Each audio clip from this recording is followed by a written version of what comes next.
Imagine for a moment you are a journalist who has spent 20 years chasing a ghost. You've walked the crime scenes, interviewed the broken families, and written the definitive book on the most prolific serial killer in your country's history. Then one morning, the police arrive at your door. They aren't there for your notes. They are there for you. They don't want your help catching the Monster of Florence. They have decided, through a logic that would make Kafka weep, that you are the monster. Mario Spezzi found himself in an Italian prison cell, accused of being the very nightmare he spent his life trying to wake the public from. It was the ultimate punchline in an investigation that had long since stopped. Looking for a killer and started looking for a scapegoat. The story of the Monster of Florence is not just a tale of 16 bodies in the Tuscan hills. It is the story of a legal system that became so obsessed with its own theories that it effectively became the killer's best alibi. Between 1968 and 1985, someone hunted young couples in the wooded areas surrounding Florence. The pattern was as rhythmic as the moon. The killer struck during new moons on dark summer weekends, targeting lovers who had sought privacy in the lovers' lanes of the countryside. It began on August 21, 1968.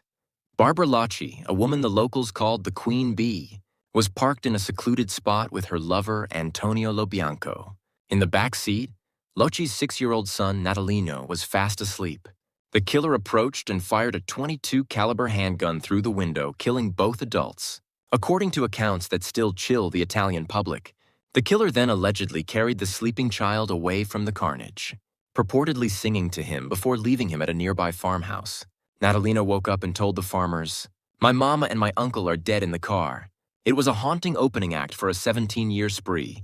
The weapon used was a .22 caliber Beretta, firing Winchester ammunition marked with the letter H on the base of the cartridge case. This gun would become the killer's signature, appearing at crime scene after crime scene for nearly 2 decades. After the 1968 murder, the killer's ritual became more extreme.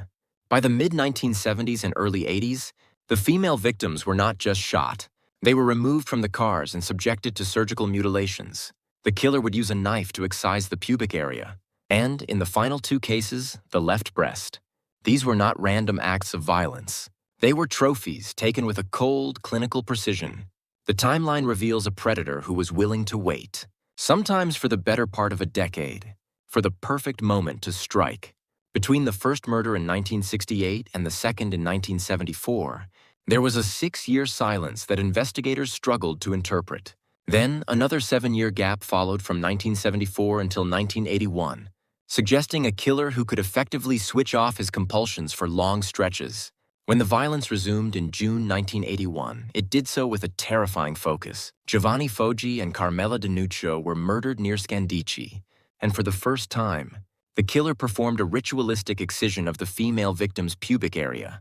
Just 4 months later, in October 1981, the killer struck again in Calenzano, targeting Stefano Baldi and Susanna Cambi and repeating the horrific mutilation. By June 1982, when Paolo Minardi and Antonella Migliorini were shot in Montespertoli, the pace was clearly accelerating. Minardi actually attempted to drive away, crashing into a ditch, which likely prevented the killer from performing his usual ritual. The pattern reached its bizarre peak in September 1983, when the killer shot 2 German students, Wilhelm Friedrich Horst Meyer and Jens Uwe Rusch, because Rusch had long blonde hair and a slim build. Investigators believe the killer mistook him for a woman in the dark woods of Galuzzo.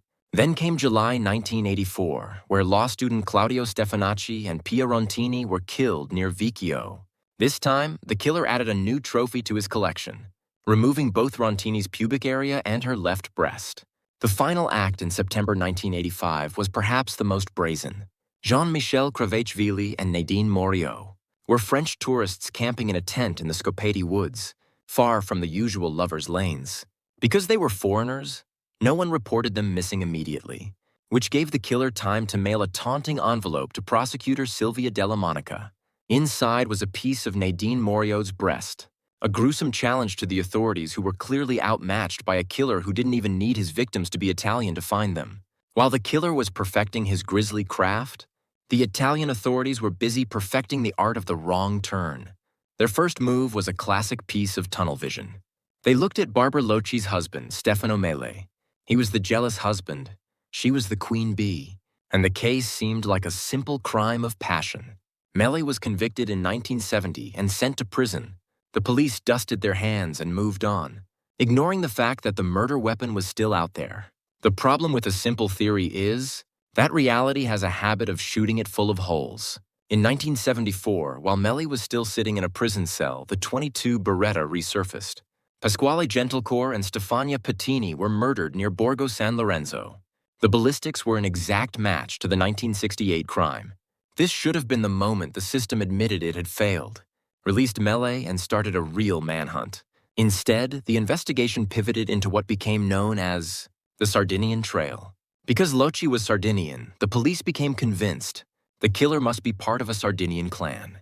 They arrested one suspect after another, Francesco Vinci, Giovanni Mele, Piero Mucciarini, holding them for months or years. And every time they had a Sardinian suspect in custody, the monster would strike again to prove them wrong. It was like a gruesome game of whack-a-mole where the mallet was always hitting the wrong spot. By 1989, the Sardinian Trail was officially dead. Having wasted nearly a decade of investigative resources, the police were desperate. They needed a face for the fear that had gripped Florence for 20 years. They found that face in Pietro Pacciani. Pacciani was a farm laborer with a history of violence so long and dark. It made him the perfect candidate for a villain. He had killed a man in 1951 for sleeping with his ex-girlfriend and had been convicted of abusing his own daughters. In 1994, Pacciani was convicted of 7 of the 8 double murders. The evidence against him was almost entirely circumstantial. There was a reproduction of Botticelli's Primavera found in his home, which the prosecution claimed inspired his mutilations, and a single unfired .22 bullet found in his garden after a search that lasted for days. Pacciani maintained he was innocent as Christ on the cross, and in 1996, an appeals court agreed that the evidence was too weak and acquitted him. He died in 1998 before a retrial could happen, leaving his legal status in a permanent ghostly limbo. But the prosecutors weren't finished. If Pacciani wasn't a lone wolf, maybe he was the leader of a pack. They focused on Pacciani's friends, Mario Vanni, Giancarlo Lotti, and Francesco Calamandrei. The group became known as the Snack Buddies. The name came from something Mario Vanni said when he told the court they were just friends who got together to eat snacks in local bars. The press loved the nickname Compagni di Merende, but the reality was far from cozy. The convictions of the Snack Buddies were eventually handed down for 4 of the 8 murders. Vanni and Lotti were found guilty primarily on the testimony of Lotti himself, though he changed his version of the motive multiple times, suggesting everything from rejected sexual approaches to a plan to feed the victim's remains to Pacciani's daughters. No gun was ever found during this phase, and no DNA match was ever made. The state's final answer was that these men were responsible for only half of the spree. Who killed the others? Who had the gun in 1968? The system didn't seem to care. They had their convictions, and for the institutions involved, that was apparently close enough to the truth.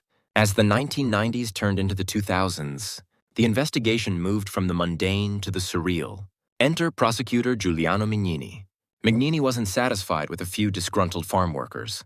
He believed the monster was actually a front for a sprawling satanic cult, made up of Italy's elite. He pointed to the death of Francesco Narducci, a wealthy doctor found dead in a lake in 1985.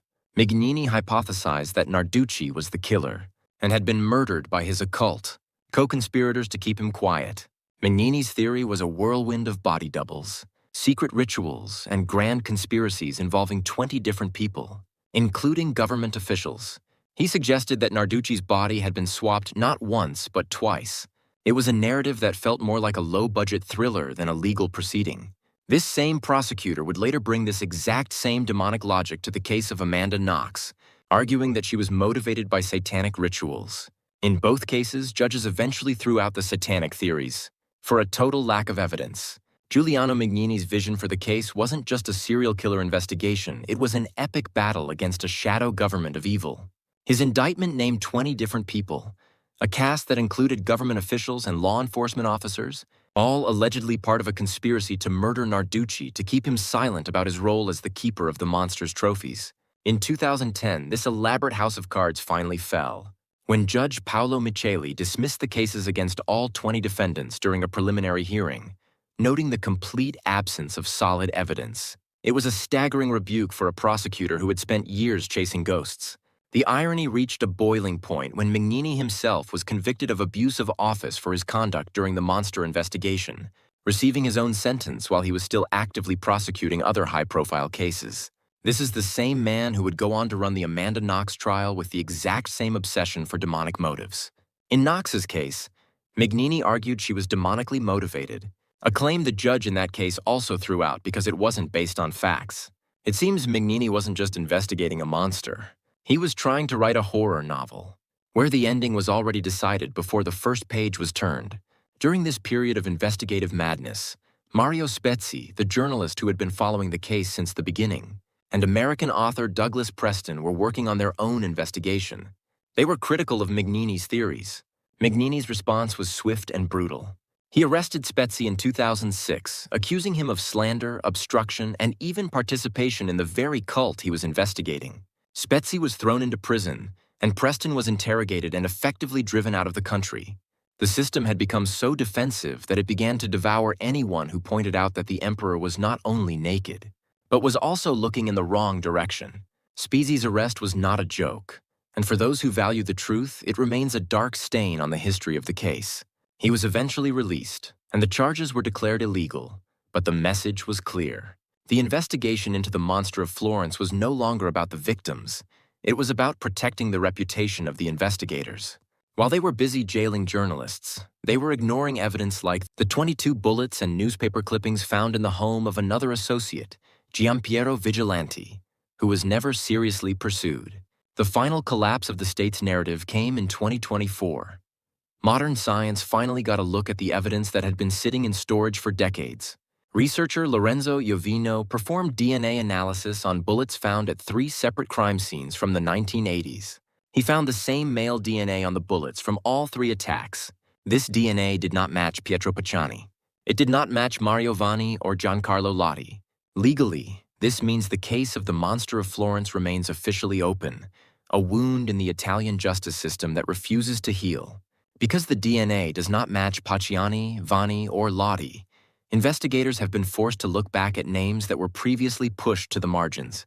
The focus has shifted significantly toward Giampiero Vigilanti, an associate of Pacciani who was once found with newspaper clippings about the murders and, more importantly, the same brand of bullets used in the killings. Lawyers for the victims' families, specifically Vieri Adriani, representing the French victims, are now pushing for the exhumation of bodies like that of Stefania Pettini. The hope is that modern forensics can find biological traces, perhaps DNA under her fingernails from a struggle, that could finally provide a match to the phantom profile found on the ammunition. Despite decades of searching and dozens of arrests, the core of the mystery remains elusive. The .22 Beretta handgun used in all 8 double murders has never been found. It is the one piece of evidence that could definitively link a suspect to the 17-year spree. Yet it remains hidden, much like the identity of the person who once held it. So, what are we left with? We have 16 victims whose families have spent 50 years waiting for a truth that the system was too proud to find. We have multiple men who were convicted and jailed for crimes that the DNA now suggests they didn't commit in the way the prosecution claimed.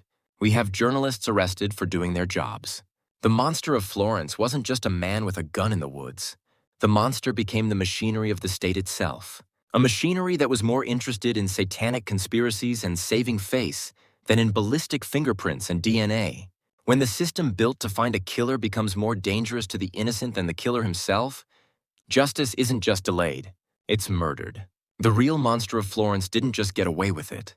The investigation made sure he was never even truly looked for.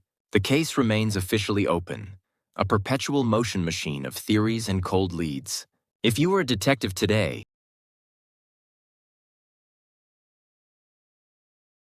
and you finally had the DNA of the real killer in your hand, where would you even start in a case file that has been poisoned by 50 years of institutional ego? Drop a comment below and let us know.